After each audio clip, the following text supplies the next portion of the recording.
বালু ও পাথর লুটপাট হয়ে যাওয়ায় ধ্বংসের মুখে সিলেটের কোম্পানীগঞ্জ উপজেলার ভোলাগঞ্জ সাদা পাথর পর্যটন স্পট।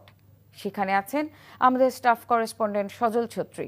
সজল, সাদা পাথর এলাকায় আসা পর্যটকরা পাথর লুটপাট সম্পর্কে কি প্রতিক্রিয়া জানাচ্ছেন আর প্রশাসন কি ব্যবস্থা নিয়েছে?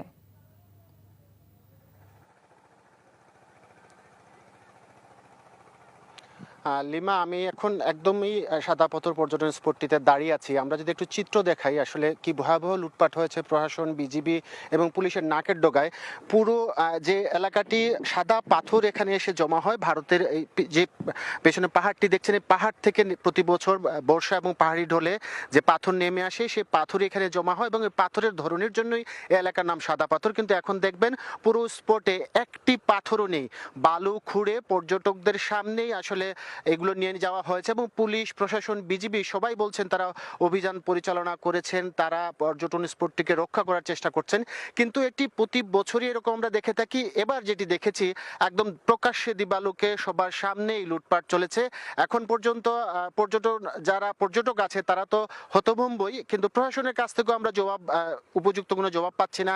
আমরা এর আগে দেখেছি পরিবহন শ্রমিকরা পাথর উত্তোলনের পক্ষে এবং সিলেটের ব্যবসায়ীদের একটি অংশ কিন্তু রাজনীতিকদের, প্রায় সব দলের রাজনীতিকেরই এই স্পোর্ট থেকে পাথর তোলার পক্ষে। কিন্তু আমাদের পরিবেশ মন্ত্রণালয় এবং সরকার, পরিবেশ কর্মীরা, আদালতের নির্দেশনা আছে যেন এটিকে পর্যটন স্পট হিসেবে সুরক্ষিত করা হয়। কেননা অত্যন্ত মনোরম এই পাহাড়, পাথর, পানি মিলে অত্যন্ত মনোরম এই পর্যটন স্পটের প্রতি বছরই বিপুল সংখ্যক পর্যটক এখানে এসে থাকেন। কিন্তু যে পাথর খেকোদের লুটপাটের কারণে আজ পাথর শূন্য সাদা পাথর এবং সম্পূর্ণ একটি বিরান ভূমিতে পরিণত হয়েছে।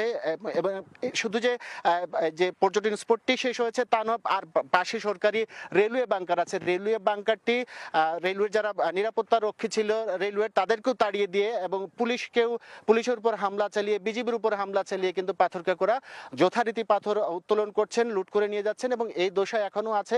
প্রশাসনে এখন পর্যন্ত আমরা আসলে কার্যকরী কোনো ভূমিকা দেখিনি, যদি আদালতের নির্দেশনা থাকার পরও পাথর লুটপাট, সিলেটের বিশেষ করে সাদা পাথর স্পটের পাথর লুটপাট বন্ধ হচ্ছে না। জানছিলাম ভোলাগঞ্জের পর্যটন কেন্দ্রের খবর।